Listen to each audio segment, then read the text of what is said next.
Hi, I'm Paul J. Welcome to theAnalysis-news. Did Donald Trump attempt to organize a military coup against the Biden administration? The evidence suggests he did. If this is true, shouldn't he be charged with sedition and treason and not merely impeached?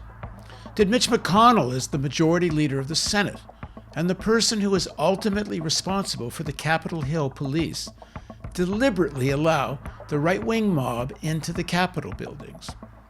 Did he know the intent of the rioters was to storm the buildings and create as much mayhem and violence as they could? Did he do this to discredit Trump after his military coup had failed? There's little doubt McConnell knew what was coming and did not take action to prevent the buildings from being breached by the organized leaders of the mob. There must be a serious and transparent investigation into what led up to the events of January 6th. Instead, the Democratic Party and the majority of the media are focused on what Trump said on the day and what they're calling the insurrection of January 6th. But the evidence suggests the riot was the final act of a failed coup. And if it had been successful, it was far more dangerous than what happened on the Hill that day. Here's some of what we know about the events leading up to January 6th. I'm sure this is only the tip of the iceberg as to what went on behind the scenes, but there's enough in the public record to demand a special investigation done with full public scrutiny. This indictment. On September 17th, 6 weeks before the elections, Steve Bannon appears on the Tucker Carlson show and calls for a war starting on November 4th, after the Democrats, quote, steal the elections from Trump. Carlson is, of course, nodding his head in agreement. There should have been no surprise with what happened after November 3rd. It was all planned in the open. The Democratic Party has traumatized their base. They're not going to come out to vote.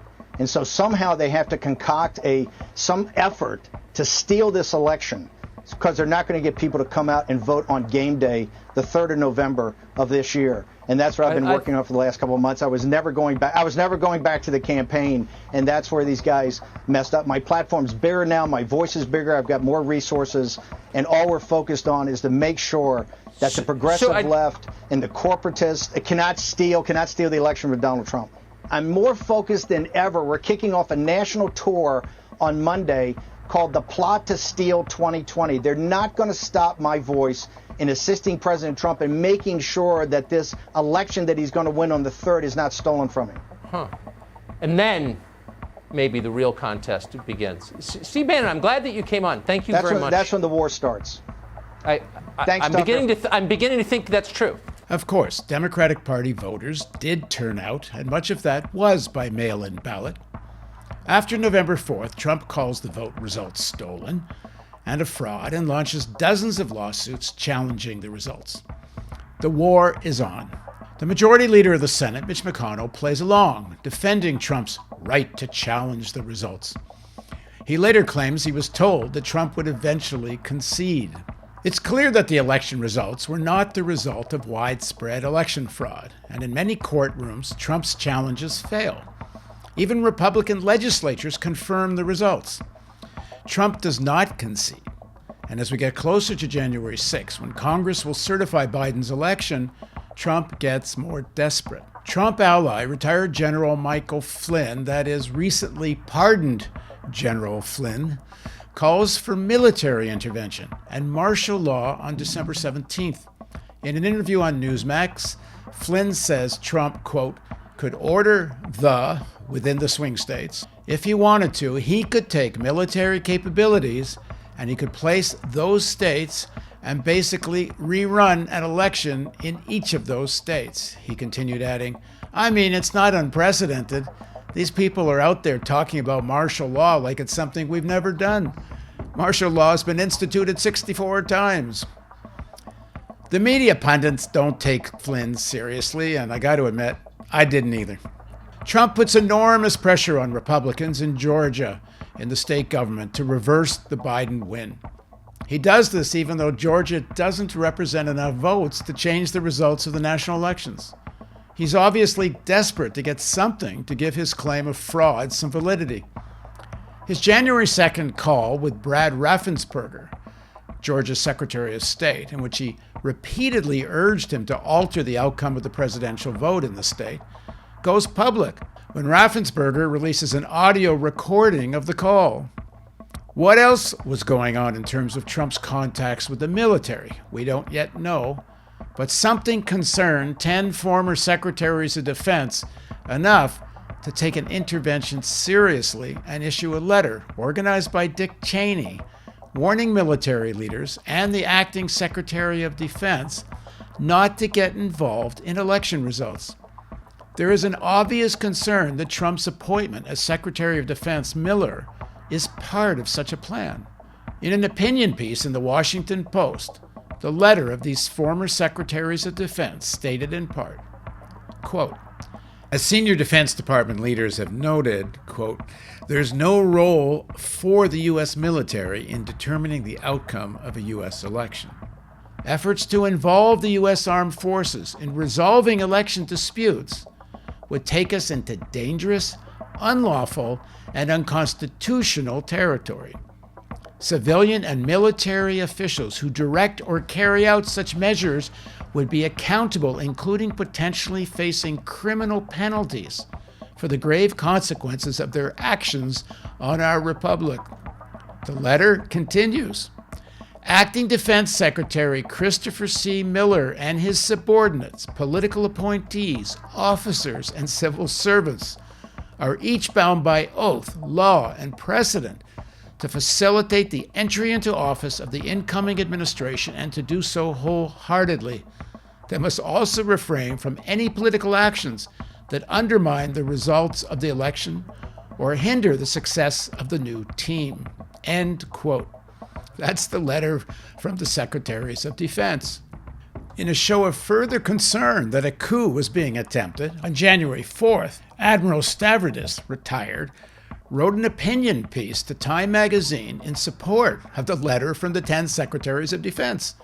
Stavridis is a leading figure of the military-industrial complex. He was the 16th Supreme Allied Commander at NATO and is an operating executive of the Carlyle Group, which is one of the largest private equity firms on Wall Street and is a major investor in several large arms manufacturers. Stavridis' letter in part stated, quote, the secretaries, here he's referring to the letter from the former Secretaries of Defense. He writes, the secretaries have been watching events closely for the past months, including the infamous presidential walk across Lafayette Square and well-sourced reports of discussions in the Oval Office of martial law. Even after they released the letter, the most recent reports of Trump pressuring the Georgia Secretary of State to, quote, find, end quote, another 12,000 votes could only have reinforced their views and sent a collective shiver up their spines. And it should. Nothing in our lifetimes is this more direct contravention of the oath of each of these cabinet secretaries swore to, quote, support and defend the Constitution of the United States. I suspect that these 10 leaders, urged by former Vice President Dick Cheney, in brackets, the highest ultimate office holder of the group, came reluctantly to the conclusion that they owed the nation their public voices. This is not me making this up. This is the Admiral speaking here. But here's the bad news. None of them is in a position to do anything but raise their voices, as important as that is for the nation. The current occupant of the E-Ring office, meaning the Pentagon, is a retired Army colonel named Chris Miller, who lacks the experience, credentials, or independent temperament to stand up to a willful president. That is why the most important single statement of the past weeks has been the tweet from the Secretary of the Army McCarthy and the Army Chief of Staff McConnell saying that, quote, there's no role for the U.S. military in determining the outcome of an American election. That statement was essentially a direct response to disgraced Lieutenant General Mike Flynn's public call for martial law and a redo of the 2020 elections. Fortunately, having the current Army Secretary and Army's top general directly and publicly denigrates such dangerous thinking aligns with other voices, including the chairman of the Joint Chiefs, General Mark Milley.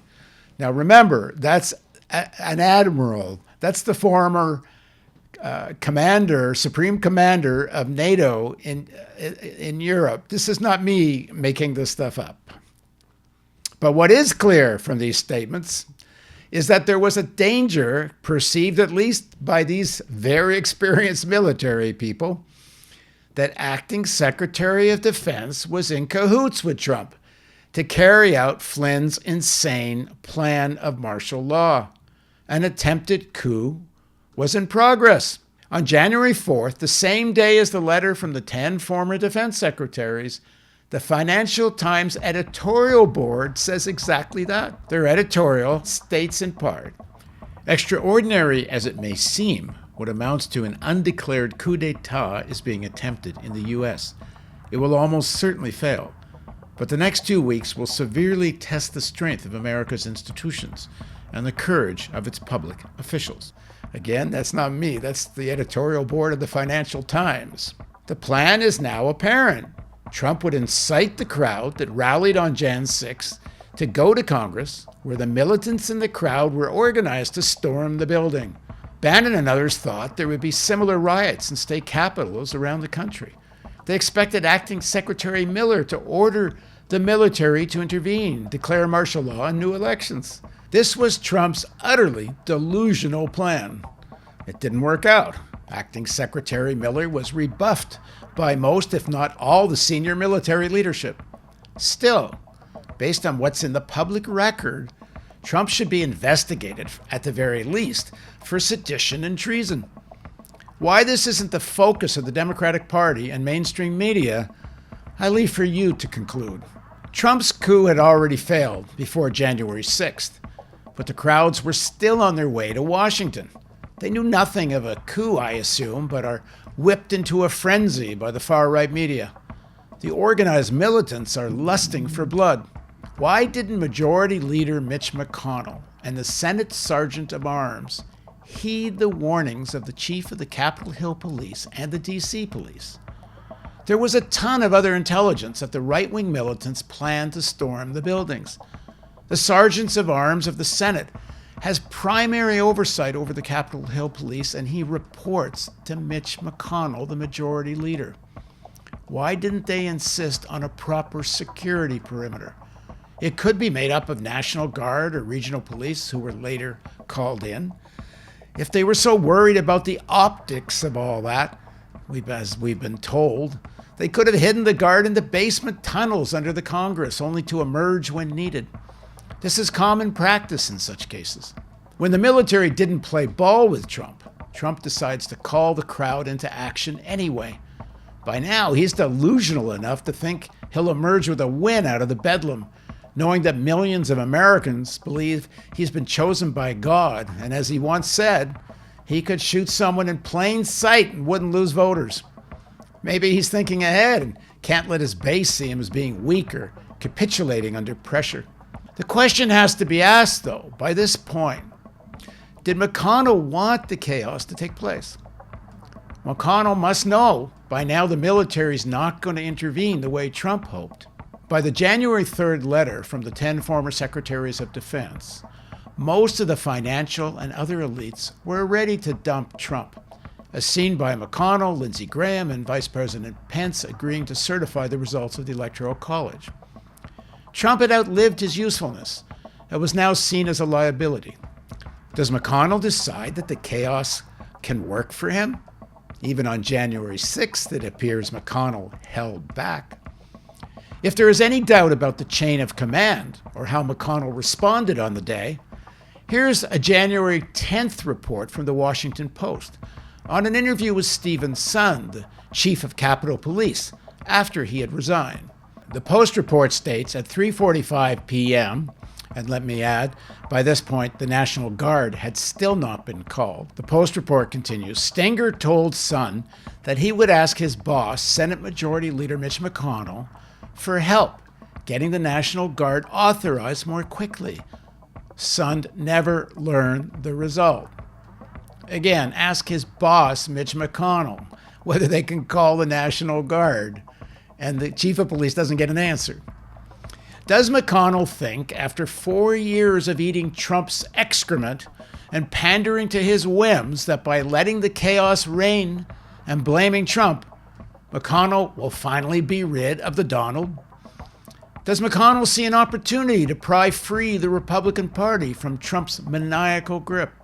Perhaps the most startling evidence of this coup against Trump now is that the Capitol was breached around 2 p.m., and at 3:34 p.m., the American Manufacturers Association, who had supported Trump for 4 years and received all the tax cuts and deregulation they wanted, only 90 minutes after the doors of Congress are breached, they issue a statement calling for Pence to invoke the 25th Amendment and remove Trump. 90 minutes after the doors are breached. How could the American Manufacturers Association do a turnabout so quickly? Was the plan to use January 6th to disgrace, weaken, and remove Trump in place prior to January 6th? And was McConnell in on it? Had Trump's insane refusal to peacefully transfer power threatened the investor's paradise that is the USA? Volatility is good for markets up to a point, but martial law and the overturning of American democracy, that's in quotation marks, was going too far. In the middle of the COVID pandemic and deepening crisis, the elites needed some rationality back in charge of the country. That is, after milking the Trump presidency for everything they could. Why there isn't more focus on McConnell may have something to do with the fact that it may open a can of worms for the Democrats. While the Senate Sergeant at Arms has the more senior duty, the Sergeant at Arms of the House shares responsibility for overseeing the Capitol Hill Police and answers to Nancy Pelosi, the majority leader of the House. There are claims that Pelosi was lied to about security planning, but at the very least, shouldn't she have been more vigilant? Pelosi is just as savvy as McConnell. Did she really not know how weak the security preparations were? If the questions about McConnell are pursued as they should, there are some serious questions about Pelosi's role in all this too. Did the House Sergeant at Arms not keep her informed of the planning? Did he lie to her? This is what Acting Chief of Police Yogananda Pittman of the United States Capitol Police, and she's acting after the previous one resigned after the events of the 6th. Here's what she told the House Committee on Appropriations on January 26, 2021. This was a closed-door hearing. The transcript was obtained and then released by the New York Times. Pittman's statement reads, "Let me be clear. The department should have been more prepared for this attack. By January 4th, the department knew that the January 6th event would not be like any of the previous protests held in 2020. We knew that militia groups and white supremacist organizations would be attending. We knew that some of these participants were intending to bring firearms and other weapons to the event. We knew that there was a strong potential for violence and that Congress was the target." Further down, she says, the Capitol Police, quote, adapted a new security perimeter based on instructions it received from the House and Senate Sergeants at Arms. Additionally, on January 4th, now that's 2 days before the events, additionally, on January 4th, former USCP Chief of Police Stephen Sund requested that the Capitol Police Board, that's the 2 Sergeant at Arms primarily, declare a state of emergency and authorize a request to secure National Guard support. The board denied the request, but encouraged Chief Sund to contact the D.C. National Guard to determine how many guardsmen could be sent to the Capitol on short notice, which he did. End quote. Why did the 2 Sergeant at Arms deny the request of the Capitol Hill Police Chief? Clearly, a decision was taken not to include the National Guard in creating a more robust security perimeter. Are we to believe the Senate Sergeant at Arms took this decision without consulting Mitch McConnell? Remember, on January 6th, The Washington Post reported the Senate Sergeant of Arms said that he couldn't call in the National Guard without talking to his, quote, boss, Mitch McConnell. Is it possible he didn't consult Mitch McConnell before the 6th? If this was a McConnell trap, why did Trump fall into it? Perhaps his megalomania, he couldn't let go of the moment to incite the crowd. Perhaps he was afraid his fascist base would turn on him if he didn't give such a speech. In fact, there are reports that the Proud Boys have now turned their back on Trump because he critiqued the violence and didn't give them pardons. Who knows what goes on in the mind of Trump? But step into the trap Trump did. Maybe Trump will have the last laugh if he's not charged with sedition and treason, and if he's not convicted in the Senate, and goes on to be a major power player in the GOP. Maybe he ends up smiling. Why does Trump remain so powerful in the GOP even after these events? Because he represents the forces of rising fascism.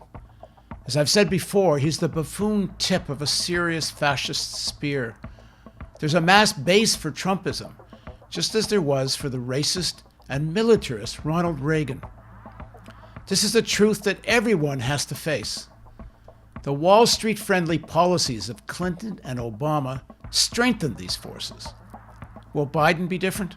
There are times the irrationality of capitalism is more fully revealed, where the shroud of American mythology is shredded by events. We are in such times. The storming of the Capitol buildings and the attempted coup was enabled by 4 years of big capital fawning over Trump's favors and nurturing his megalomania. Larry Fink, who runs BlackRock, the massive financial firm with $8 trillion under management, and is a Democrat, said a couple of years ago that Trump had ticked off everything on Wall Street's bucket list. Combine that with their acquiescence toward Trump's criminal mishandling of the COVID pandemic and climate crisis denial. As I've said before, the billionaire class is not fit to rule.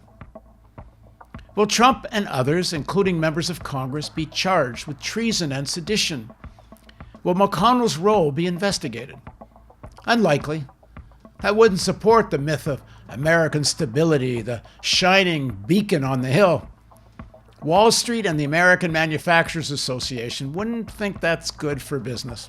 Hell, coups only happen in the third world, not advanced democracies like ours.